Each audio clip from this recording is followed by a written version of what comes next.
This exercise is called relaxed arm, and we're gonna do pretty much exactly how it sounds. You're gonna take one hand at a time, but you're gonna take that hand off of the reins, and you're just going to allow the arm to drape at your side. Start just standing, get the feeling of putting the reins into one hand. You can adjust the reins here in this hand so that they're at a good position so that we can start to take this into movement, and just allow this arm to really soften at your side. Before you go into movement, take a moment as you drop your arm off and just take a few breaths here. And as you breathe, remember to breathe into your belly, pulling your diaphragm down as you inhale so that you really can feel allowing your breath to soften your body and even to further soften this arm. We can have a tendency to hold tension without even realizing it. And you might recognize that you take your arm down, but your shoulder is still a little stiff or pulling up, or you're still trying to pull your shoulders back to hold a correct posture. Instead, let all that go. Might even close your eyes for a moment. Really think about letting all of the tension drain out of the hand and the arm that's dropped down and relaxed. And then we're going to start to take this into movement.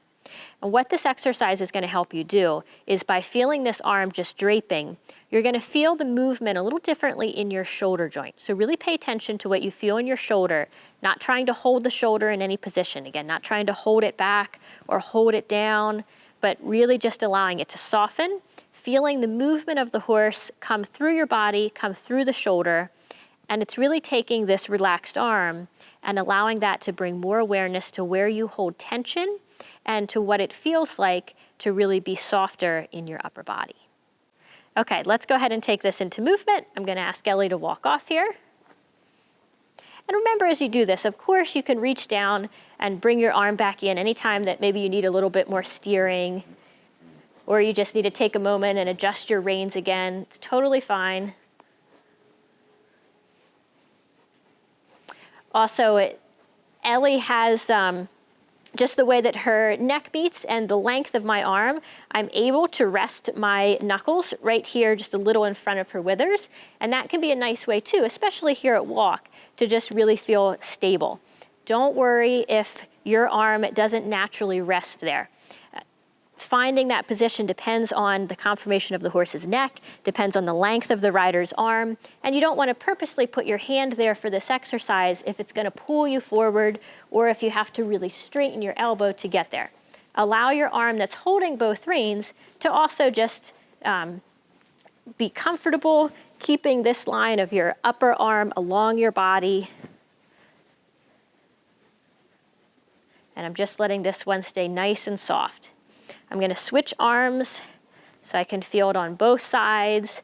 I might again take a few breaths when I switch arms.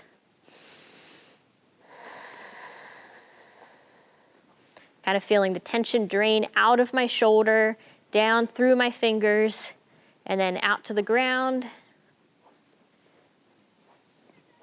As with all the exercises, do this at whatever level's appropriate for you. You might choose just to do it at walk, especially if maybe you're struggling a little bit with steering, if riding with one hand is still a little new.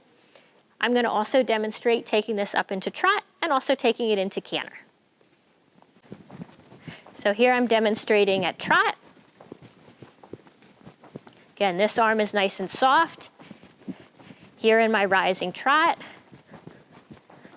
I can feel just a little movement in my shoulder.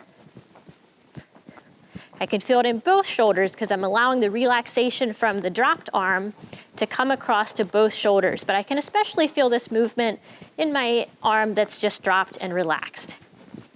You can also do this at the sitting trot. You might feel even just a little bit more movement at sitting trot.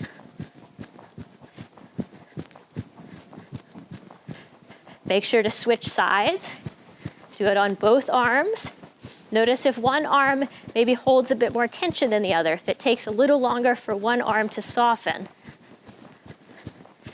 And then of course you can also do this if it's appropriate for your skill level at the canter. This can be a really great way to start to get the rhythm and the movement of the canter, especially if you have a tendency to maybe hold a little bit too much or to rely on the reins for your balance and your stability at canter. Riding with one arm loose and relaxed like this can really help you start to feel the motion and become more comfortable at the canter.